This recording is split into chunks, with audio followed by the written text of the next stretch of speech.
Ordem dos exercícios, professor, alteraria a mudança de ordem dos exercícios? Alteraria substancialmente a prescrição? Sim, professores.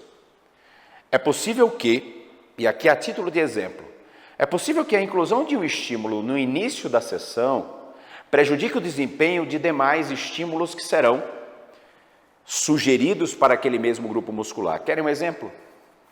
Quando nós levamos o músculo, determinado grupo muscular, imaginem qualquer um, vamos citar quadríceps, tudo bem?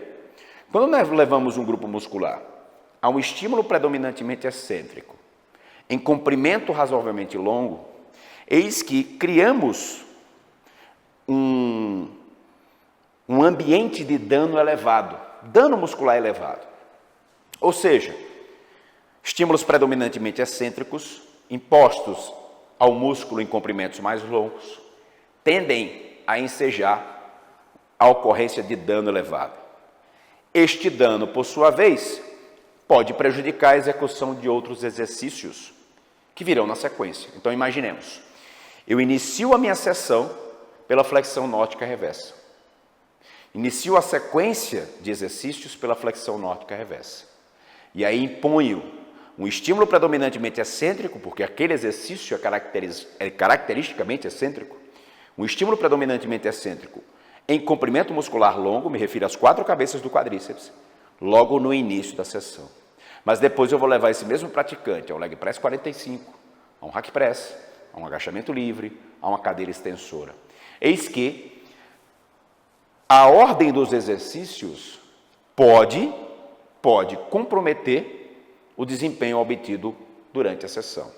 Nós temos um trabalho, claro, ali conduzido com indivíduos destreinados, mas o Lucas Brandão e colaboradores em 2020 verificaram que a execução do tríceps testa, precedendo o supino, de fato, implicou prejuízo para a hipertrofia do músculo peitoral maior. Quando comparado, por exemplo, com a sequência supino seguido de tríceps testa. Todas as séries de supino reto, depois todas as séries do exercício tríceps testa. No outro grupo, todas as séries de tríceps testa realizadas no início da sessão, seguidas das séries supino reto. De fato, a inversão de ordens, trazendo o isolado para o início da sessão, antes, portanto, da execução do supino reto. Esta estratégia implicou em alteração, ou seja, em prejuízo, ainda que tênue, para a hipertrofia do músculo peitoral maior. É só um exemplo para falarmos sobre ordem de exercícios. A velocidade de execução. Ora, nos equipamentos, as máquinas que nós temos à nossa disposição, via de regra, nós subdimensionamos as ações excêntricas? Sim, subdimensionamos as ações excêntricas. A falha ocorre, via de regra, pela concêntrica ou pela fase concêntrica do exercício, qualquer um deles, o próprio supino, uma remada, uma puxada, um agachamento, leg press, cadeira extensora, mesa flexora. A falha ocorre e se dá, via de regra, na fase concêntrica do exercício.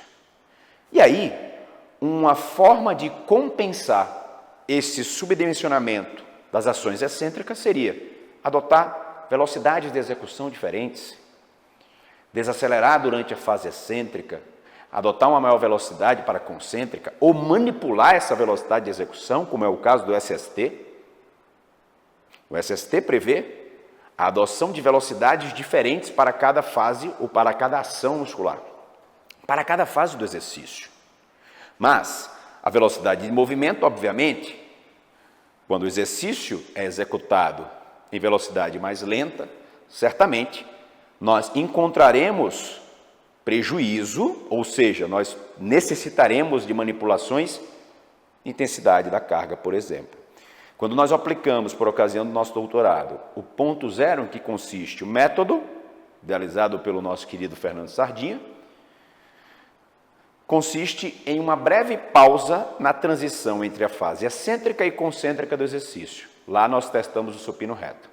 Então o indivíduo desacelerava, realizava uma breve pausa e iniciava a fase concêntrica. Ora, Quem treinou para o ponto zero, e lá nós trabalhamos com a amostra composta por indivíduos treinados, quem treinou seguindo o método do protocolo ponto zero, ou seja, nesta condição, de fato, nós observamos uma necessidade de redução da intensidade. Para o protocolo ponto zero, nós aplicamos 50% da carga sugerida como máxima, como uma repetição máxima, que foi avaliada, e para o protocolo tradicional, nós aplicamos 70% de um RM. No entanto, percebam, uma variável, qual seja velocidade de execução do movimento, caracterizada ali pela inclusão de uma breve pausa na transição entre excêntrica e concêntrica, implicou na necessidade de redução da carga, ou seja, do peso erguido, da carga absoluta utilizada. As variáveis se comunicam e é preciso dizer isso desde já. Por quê? Quando falarmos sobre métodos, professores, nós temos que estar cientes de que não adianta concentrar variáveis diversas do treinamento para buscar o melhor método. Ou seja, não, eu vou trabalhar em intensidade elevada, velocidade de execução lenta, eu vou priorizar um intervalo de repouso curto, um número elevado de séries, enfim. O que eu quero que nós entendamos agora é que a manipulação de variáveis é uma arte, ou seja, se eu modulo uma delas, eu preciso revisar todas as outras. E quando falarmos sobre métodos, os que são discutidos na literatura e os que ainda não são discutidos na literatura, nós vamos perceber que os métodos nada mais são do que organizações não convencionais de variáveis metodológicas do treinamento de força. Aquilo que foge do convencional, do usual, da rotina, eis que é organizada em forma de estratégia, via de regra idealizada por um atleta, por um treinador, e eis que recebe a denominação e se torna, portanto, um método. Somente em seguida, os pesquisadores se voltam para aquela estratégia, enxergam uma hipótese e partem para a investigação. Mas os métodos nada mais são do que organizações de variáveis metodológicas de treinamento. Perceba, frequência de treinamento. Ora, outro exemplo de variável, eu posso concentrar o volume que dedico a um grupo muscular específico em uma sessão na semana, sim? Imagina, 15 séries para ênfase em peitoral maior, supino reto, supino inclinado, supino declinado, crucifixo, e aqui eu vou colocar um voador na máquina. Tudo bem? 5 exercícios, numa segunda-feira, 3 séries para cada um deles.